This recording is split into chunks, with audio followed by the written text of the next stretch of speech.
I still don't understand. Don't worry. I have an idea. Just wait. You will have my directive soon.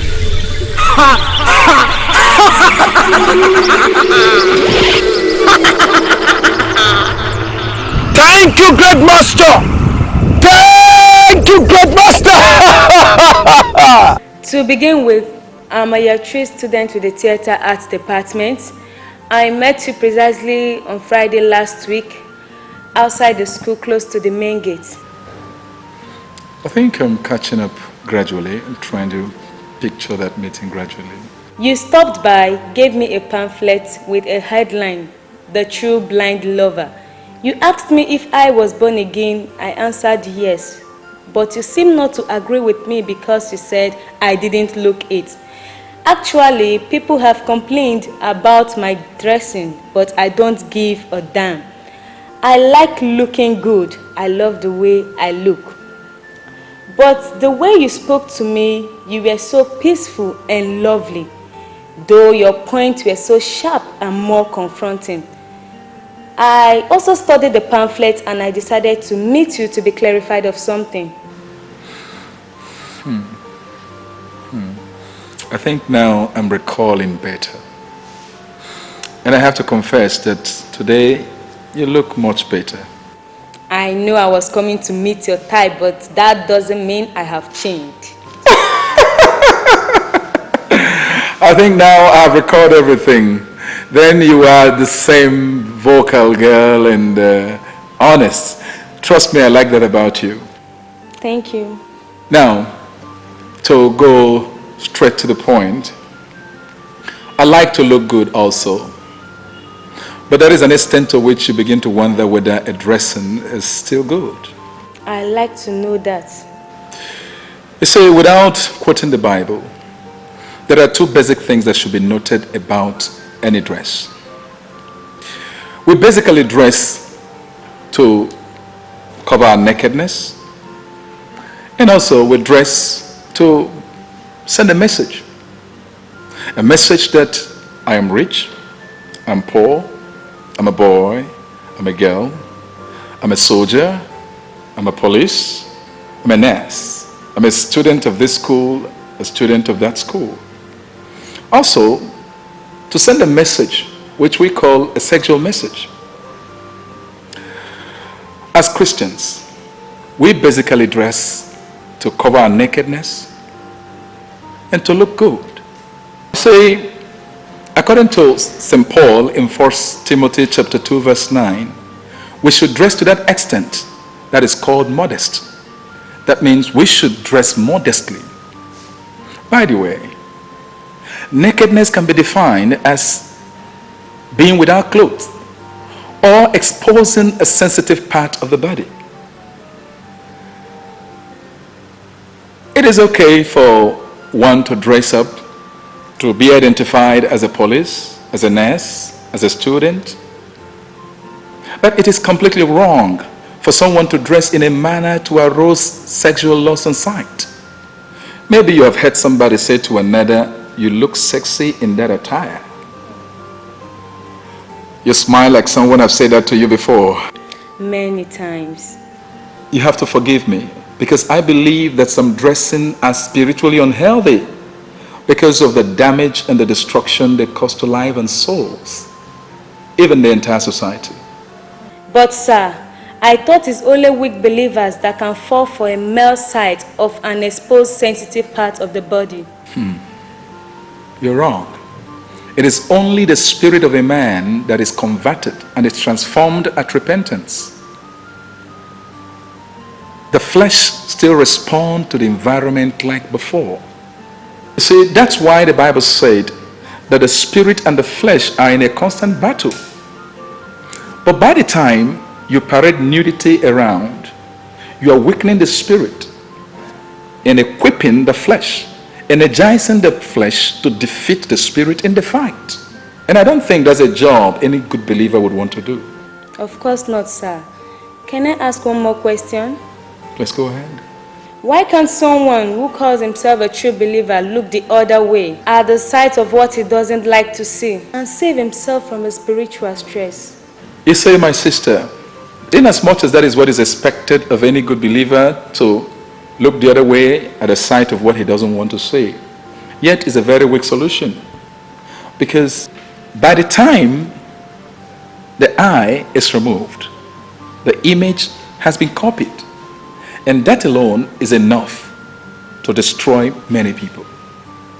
Let me tell you what I told a young woman in the States when she told I and some of my friends that if we don't like the way she looks or the way she dresses, we should look the other way around.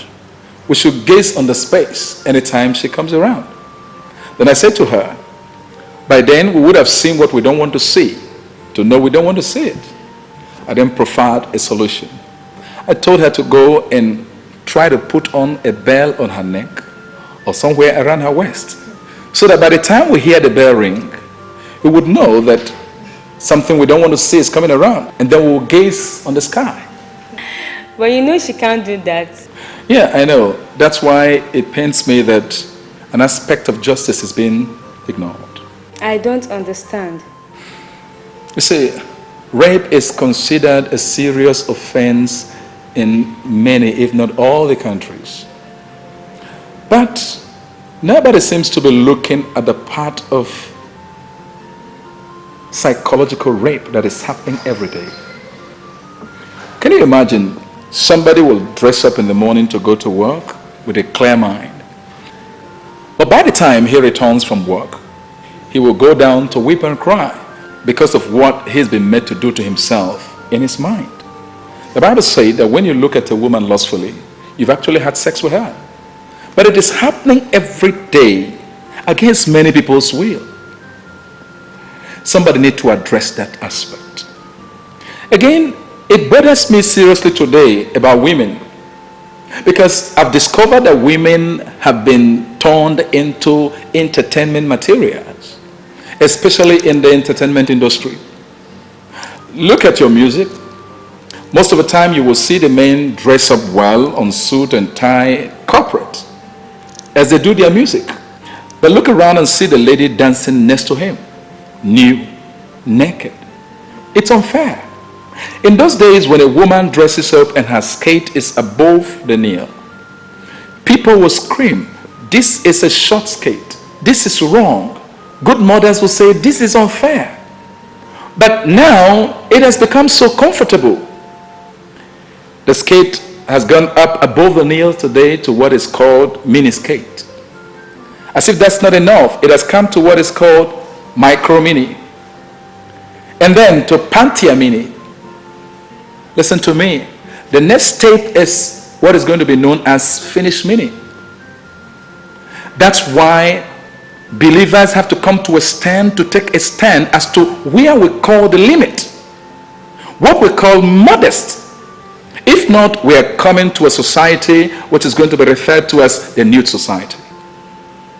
My sister Lizzie, Sir, I see a great destiny. I see a great vision. I see a great person in you. Don't destroy that with your own hands. In my life, I know God has a great plan for me. I repented 2 years ago, but I told myself no one should tell me how to live my life.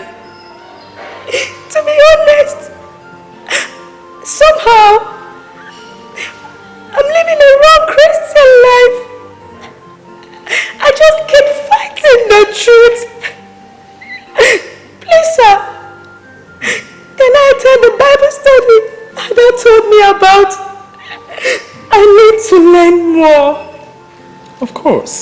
You're welcome. It is meant for you. Stop crying. It's okay. It's okay. Sorry to interrupt you, brother. Oh, yes. Your lunch is ready. You know it's almost an hour past your lunch time. It's all right. I think we are done here too. Okay. Lizzie, it's okay. Stop crying. Okay. The Lord will help you to straighten what remains and move forward. Come on, let's go and have lunch. No, I insist. Come and join us. Let's have lunch, okay? You've been here for some time and I can imagine you left from the school. You love it. Come, let's go and have lunch.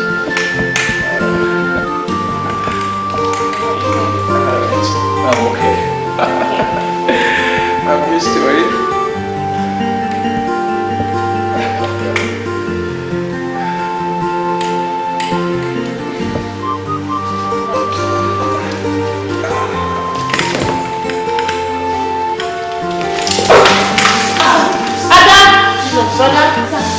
Are you okay? Yeah, I'm okay. Sorry. Yeah. Why not talk to me on the phone? What is it?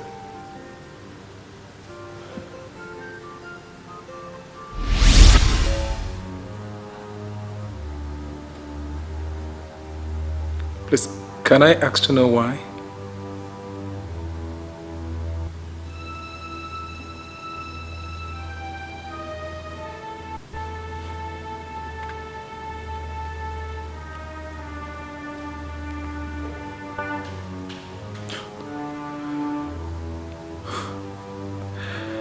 It's okay. No, it's all right.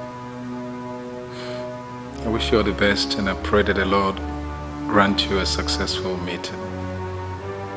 Thank you.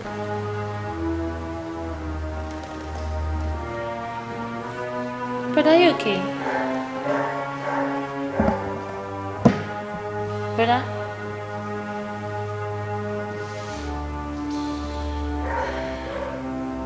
But are you okay? I've just been rejected as the guest speaker to the Power of His Presence annual revival crusade. What? Oh my God, what happened? But they were the ones that gave you letter of invitation to be the guest speaker for the crusade. The pastor that just called was honest, he didn't want to lie to me. What did he say? There was a very serious argument among the organizers. The long story cut short was that they agreed that I shouldn't come again. What is their reason? What is there to say? It's a miracle crusade. A crusade to showcase the power of God. How can I be preaching that God is a healer, a miracle worker, when I am on clutches myself?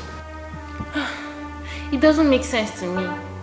I did not matured believers enough to know that even Joseph was in the prison and God was with him. They said my presence, they said it's not for them, that my involvement in the crusade could affect the turnout of the crusade. Their point, as a matter of fact, is that I am not physically presentable for such a huge crusade. And I've been preparing for this crusade. Just last night, God showed me in a revelation the great things He wants to do with me in that meeting. But it's all over now. Just 2 days ago, we were trying to deal with a rumor that you had this accident just after you graduated and got a job because you were cursed or because God was punishing you for a terrible sin you committed. And today, look at this. I wonder why people find it difficult to understand that the ways of God is different from ours.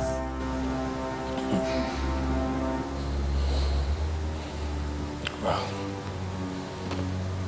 I don't know who to blame. It's all right. It's well. It's well. The Lord is right. Whatever it is, if it's okay with the Lord, it's okay with me. Miracle. I want to be alone. Let me go upstairs and have some time alone. But are you okay?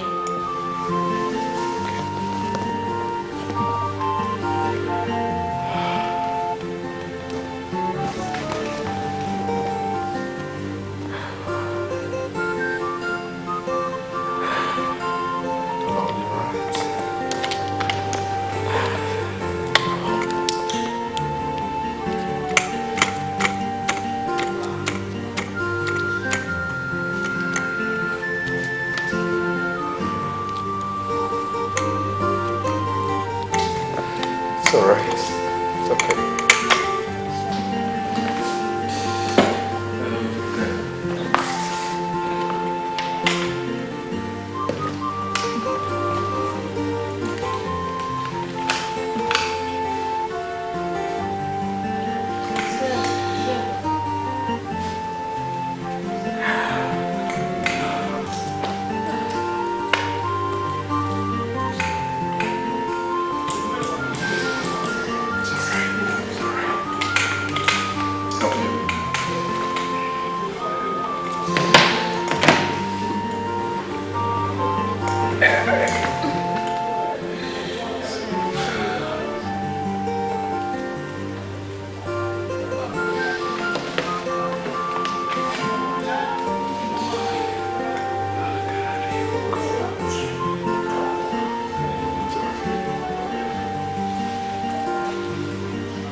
It's well, my dear. It's all right. Let me relax here. It's a bit heavier now.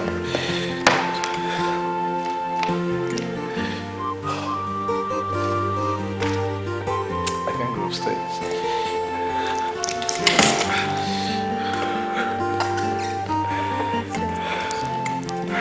Just let me see.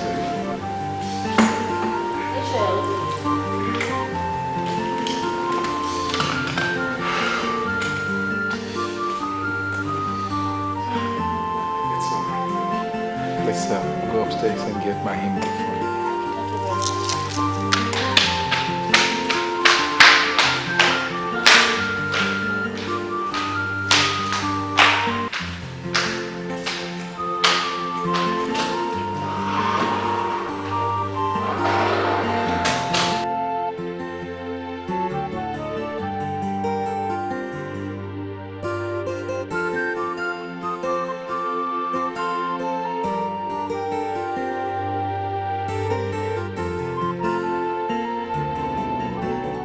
Time is finishing, days are passing. Wake up, a mighty man. Time is finishing, days are passing. Hours of Calvary.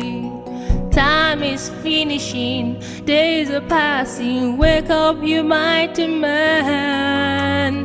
Time is finishing, days are passing. Hours of Calvary.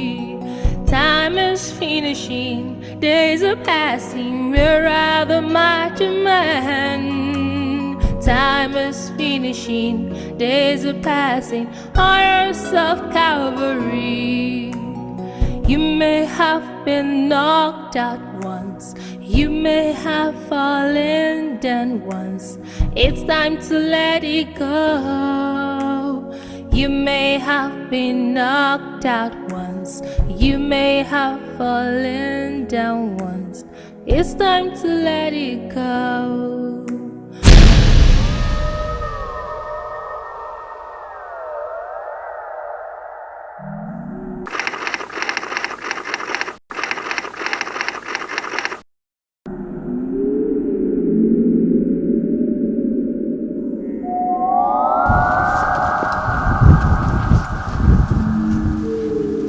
Wow. Where are you going? So you were there. I didn't notice you. Well, there is only one mission that is very important to me, and I'm going to accomplish it. Who sent you? And what is the mission? Well, God sent me. He assigned me to go in search of his mighty men of valor who are either sleeping, weak, or ignorant, to sharpen them up, revive them through the word of God, to become arrows of Calvary, whom God will in turn shoot into different areas of the society for great transformation and end-time revival. That's a task I must accomplish. I see. What a wonderful commitment and devotion to a careless God.